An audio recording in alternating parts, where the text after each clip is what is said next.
This portrait of Ruth Bader Ginsburg is made up of about 5,000 Lego pieces.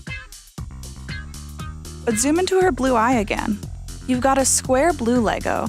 Diagonal to that is a rectangle one. And another rectangle is perpendicular to that. Then, separated by a row of black, another square blue Lego. To you and me, this pattern doesn't translate into an eye. But that's how artist André Vallée sees the world, in pixels.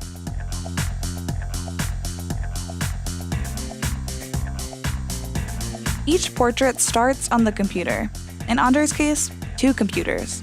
He uses them to turn a regular image into one that can be recreated using Legos. He plays around with the contrast and saturation of the image in Photoshop to get the picture just right. The higher the contrast of the photo, the better it translates into pixels.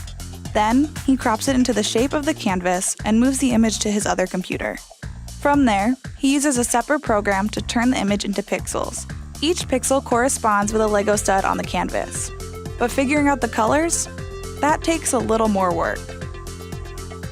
Each person you take for a portrait has their own colour balance, if you like, and that depending on their skin tone and their hair colour and their general appearance. And so you need to choose a Lego palette with colours that will be complementary to that. And his palette is already pretty limited. The official Lego palette that André uses has 51 different colors, 33 of which are solid. The remaining ones are considered special bricks. And contrary to what some people might think, André doesn't use any custom bricks other than the ones engraved with his signature. I will just reduce the Lego colour palette, take out some of the primary colours that I don't want to appear in the portrait. In that way you get a more realistic and kind of photorealistic portrayal of the portrait. Taking out a handful of colors limits his range even more. And it's possible André might have to change a color or two during the building process. He begins the physical portrait by creating the canvas with base plates. I found out these are aftermarket ones. These are not made. This is the only thing I use that's not made by Lego. This is another company that makes standard base plates, but they're thicker.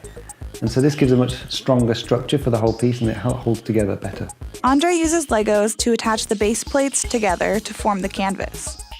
Then, using placeholder bricks, he maps out the general shape of the section he's going to work on.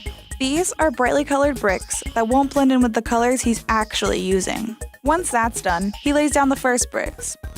Because the process involves a lot of rearranging bricks and swapping out colors, it makes it difficult for him to know exactly how many bricks he'll need of each color. When I build a piece, I'm always running out of stock of the pieces I need, so I have to then put some kind of placeholder in and leave it there until the stock actually arrives, and when the stock arrives you can replace them with the pieces you need. Because of this, it could take André up to 3 months to complete one portrait. He doesn't like to keep these portraits flat, and that could mean adding layers of texture to the hair, face, or the background. This vastly increases the amount of Legos he needs. Creating texture in each specific section requires using different kinds of bricks. For the hair, André might use varying sizes and colors of stacking bricks, thin plates, and slanted, single, and square bricks to create a textured effect. Sometimes deciding what bricks to put down is also an economical choice. I have all the black around the edge now, so it doesn't really matter what colour I use in the middle because it's not going to show at the edge. So I'm going to fill the middle with whatever colour I want. I try and use the most economical priced piece for the middle section because Lego is not the same price for each colour. Some colours are much more harder to find, they cost a lot more, so you don't use those as much. Next, André moves on to the face.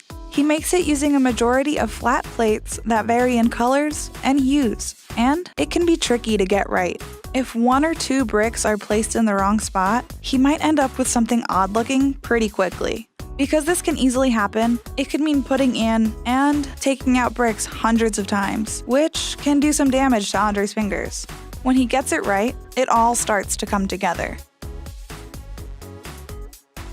I mean, that's what I kind of like, I call the magic as it comes together. You can see nothing for such a long time, and then you suddenly see it all. But the most important step to give the portrait its realistic feel? The eyes. The principal elements in them are the eyes and the lips, specifically the eyes. And you have to design the eyes so they're going to make some kind of connection with the viewer when it's produced. And so that takes the most time because if you think of a single eye in one of my pieces, it's probably got a pixelation level of say like 10 by 10. Incredibly small amount of information. But because our brains are so attuned to faces and in particular eyes, you can make it work in a very powerful way.